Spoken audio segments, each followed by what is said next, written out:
Hello and welcome to Scientifically Speaking. If you've watched my channel over the years, you'll have heard me talk about energy signatures, and I've said that written on these walls of everything from Mayan, Peruvian, Celtic, all signs across the world show, I've said, energy signatures for things that have been seen, things that were happening at the time. That can be seen in many cases on magnets and in general nature, because a lot of things in nature are also represented by the symbols that all these ancient cultures used. Now, there are many references in the Bible to Ezekiel's wheels, and this is what was in the sky turning the sky. We now understand these to be magnetic flux ropes, Birkeland currents, and when energy enters the system, these are my words now, I say that when energy enters the system will rotate and energy moves matter. Energy and matter are separate, and energy moves matter. So energy, which is invisible, moves the clouds and rolls them through our atmosphere. And so if you were in a plane, from above the clouds would look like this. They are perfectly spaced and they are literally the exact same size. This is because a magnetic field is a collisionless wave, and in between these structures are straight across vortices traveling parallel or perpendicular, to the actual waves that you see. So if you imagine like ladder rungs connecting these three rolls, that's actually what is there, but energy is funneled left and right by clockwise and counterclockwise rotation into the cloud, which I have shown on a video where I explain that, and that would be this video. And that video would be planetary Z pinch point formation, and I said this would be where planets were formed. And I show all the different directions of clockwise and counterclockwise of how the material is pulled into the wave roll, which is what I call it, which is then crushed down into a sphere by two opposite forces. And so that is why there are roll clouds, because in between the middle of the spaces the matter is being rotated left and right, clockwise and counterclockwise, into the roll, which is what happens to ferrofluid on a magnet.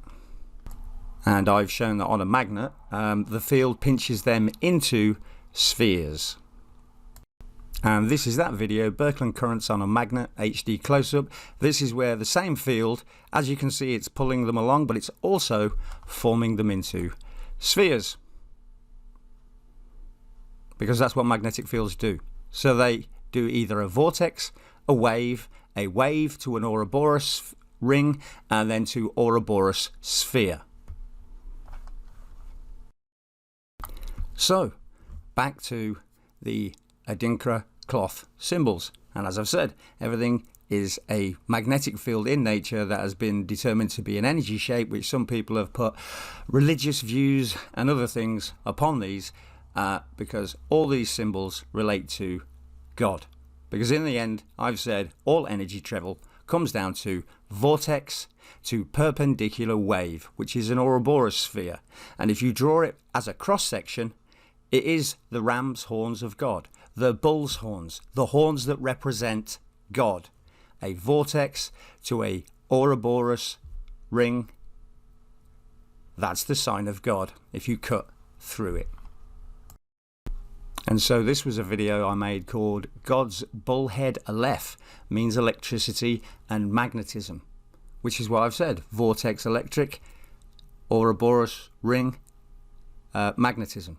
But they both are electromagnetic, but one is dominant. So the vortex is electrical dominant, and the perpendicular magnetic field is magnetic dominant, but still contains electricity.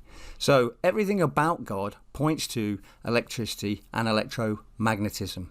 So the purpose of this video today was to bring together another point that I flew my drone, and I took a video, and I took a screenshot of a view I had of the sky and the clouds and the sun, and I posted a video with a picture of what I saw in the sky. And I knew I'd seen it somewhere, but I didn't know where. So I assume it's from the visions that I had in 2014. This is just another thing that popped out because I've never heard of Adinkra cloth symbols. Never heard of them. But Adinkra cloth symbols are very, very old and, part of that era. So I went through these pictures and there's a picture of the all-seeing eye. So let's take a look at the all-seeing eye. So according to the cloth symbols, this is the Abode Santann, a symbol of divine creator and omnipresence. So let's bring up what it says about it. So it states, Abode Santann means all-seeing eye. It is based on the idea that God is omnipresent and he sees everyone at every time. No one can escape from the view of the divine creator and he sees us all for what we are. So what I'm showing here isn't, God is everywhere looking at you. No, I'm not doing that. What I'm saying is God is an energy being. These people saw that eye in the sky and said, that's God looking down on you. Well, energy is inside every one of us, inside your memories, inside your whole body. So God knows what you're doing from moment to moment because we're all connected to him. So it wasn't so much of that's God in the sky. To me, it's showing that what I've said, what God showed me, that he is an energy being and matter doesn't do anything. It's just dust and energy animates lifeless matter. My God is an energy being who gives life to lifeless matter. But the things we see in the world are what God said were expressions of God. And everything is vortex to wave, which I have shown through the human body, to plants, to trees, to suns, stars on a string. All of that is connected, vortex to wave to Ouroboros sphere.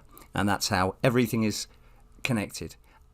So this picture in the sky is just an electromagnetic expression of everything that God is or was said to be. So I'm not saying, hey, look, God's been looking over me, over my house while I've just been, flying my drone. What I'm saying is all the expressions of electromagnetism are expressions of what God is, what God looks like. That's why people are like, oh, you can't understand God. Why? Because he's everything? Just think to yourself, everything is an expression of God. Nothing is God. The tree isn't God. I'm not God. I'm an expression of God. A tree is an expression of God. Grass, the stars are an expression of God because they're all energy constructs. Thanks very much. My name is Lee. I follow the Christ. And I'll tell you about all the things he showed me. And this was a new one because I didn't know where it had come from, but I thought, I've seen that somewhere. And I've only seen it in my head. And then I found it in the real world. Thanks very much. Bye.